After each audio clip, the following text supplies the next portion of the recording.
From being oppressed to becoming the oppressor. Who exactly is Iosif Dougauvili, aka Joseph Stalin? And how did he go from choir boy to depraved dictator? Pre-Stalin 101. From 1917 to 1923, the bloodbath between the Reds, the Bolsheviks, and the Whites, the Imperialists, began after the fall of the Romanovs and the provisional government known as the Mensheviks.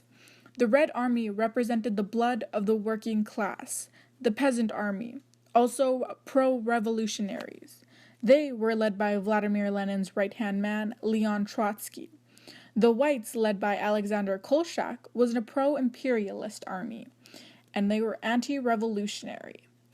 The West was feeling threatened by the signing of Brest-Litovsk with Germany, which meant Russia and Germany were now allies.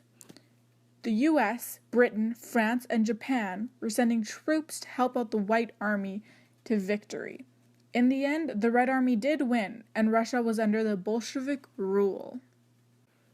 The forthcoming of a revolutionary dictator. Vladimir Lenin had died on January 21st, 1924, after it had been 2 years after the USSR came to be. Lenin barely got to see how the USSR would grow and develop into a global power. Although Leon Trotsky was Lenin's right-hand man and knew what Lenin wanted for the USSR, he did, however, not come into power at all.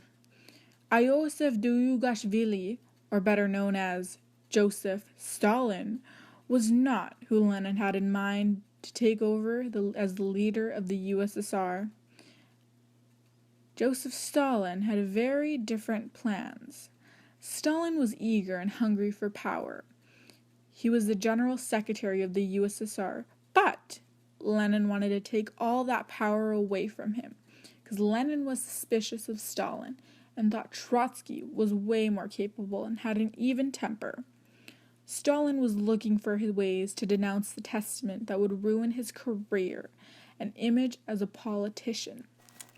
He did manage to scheme his way into the position by bribing and threatening the people of the USSR and people of higher positions of authority.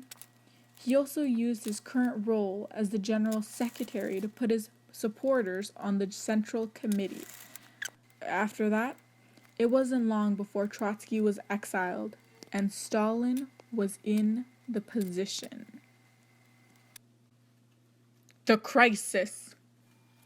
Just as Stalin was hungry for Trotsky's position, he was hungry for power. But was Stalin really a communist leader? He created the 5-year plan, which forced workers to working 7 days a week to meet unrealistic quotas. People were overworking themselves to the point of death. If quotas were not met, the workers were breaking the law, which resulted in banishment from factories and housing, and to some extent, killing the workers. Stalin was consumed into his rule and was paranoid that someone might try to take it all away from him. The People's Commissariat for Internal Affairs, NKVD, was a secret police force that brutally murdered thousands of kulaks, members of the rich middle class, political leaders, Russian intellectuals, members within his own army, and anyone in general who even thought of overruling Stalin. He also created gulags in Siberia.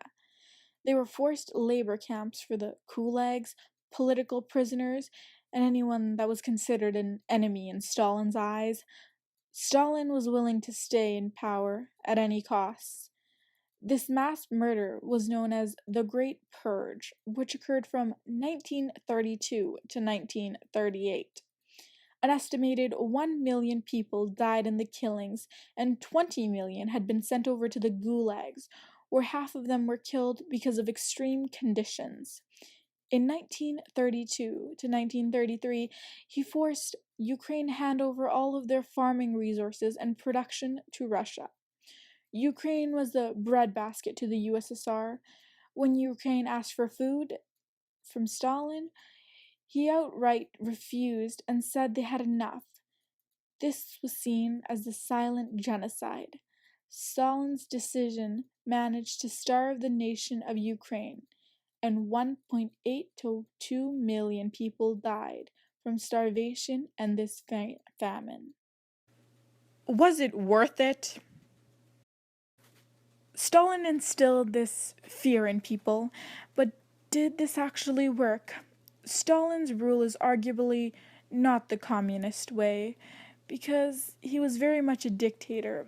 Although he did take Russia out of the old ages and into modernization, improving the conditions of the then poor class and enforcing a sole middle class. Workers were rewarded for their hard work with better housing, food, and special medals. These workers were called shock brigades, which meant a group of young men dedicated to Stalin. The 5-year plan created this productivity in the Russian people and rapid industrialization. It set standards for factories, farmers, businesses, and etc.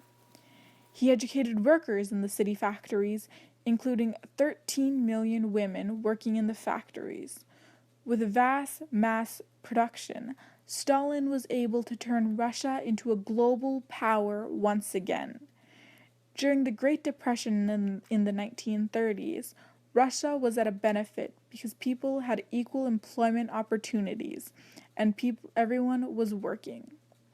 Russia's economy was booming, while USA, Canada, and Britain were sinking because of the stock market crash. A closer look into how Stalin's actions affected the people of the USSR. Stalin was a man who wanted to see change and wanted to push change as long as he was ruling. Like covered, the 5-year plan were put into place to modernize Russia and to push the economy, but also to push the people. The 7-day work week made it hard for families to ever visit and spend time with each other.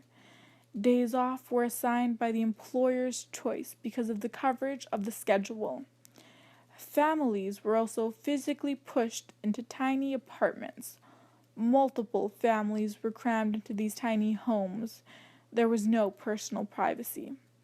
Some workers did not have housing, even if they worked in the factories, so they were to set up tents outside of the workplace. If one day of work was missed without a reasonable excuse, the employee would lose their job and be evicted of the factory housing. This led to workers constantly changing jobs because of the rules being so tight in some factories. Communism's basic fundamentals is equality amongst everyone. Women were allowed to work in factories, and the responsibility of work was put on top of them along with domestic duties. 44% of women made up the Russian workplace. Stalin believed that a strong family was an asset to society, and he made it hard for divorces to be obtained by women. Women were no longer allowed to get abortions because it was seen as unacceptable, and Stalin would print propaganda articles of women dying from abortions. During this time, there were many homeless children. Stalin was not pleased with the idea of having homeless children because of the strong family was the basic unit in a society and it wasn't perfect. The children were sent to orphanages where they would have a better life off of the streets. The conditions of the orphanage were anything but a home. The beds were worn, there was scarce food, and there was no hygiene facilities. The children would receive daily beatings from their directors. Children already had no voice, and they were to take in what they see like a sponge. Children were taught that Stalin was a god in schools through propaganda. He was seen as friend of little children.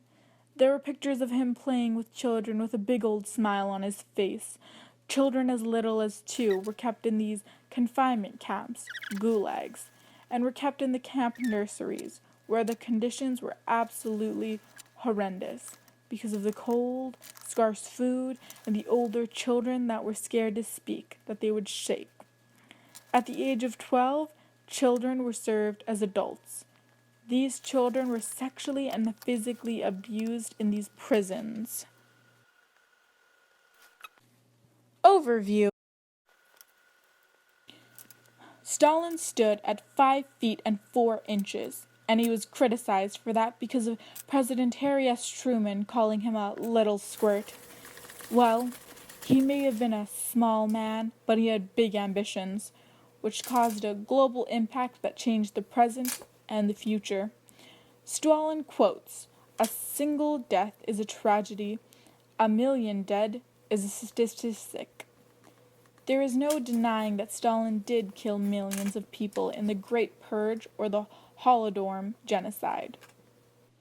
He killed anyone who didn't share his opinion, which decreased the population and his ideal version of perfect utopia.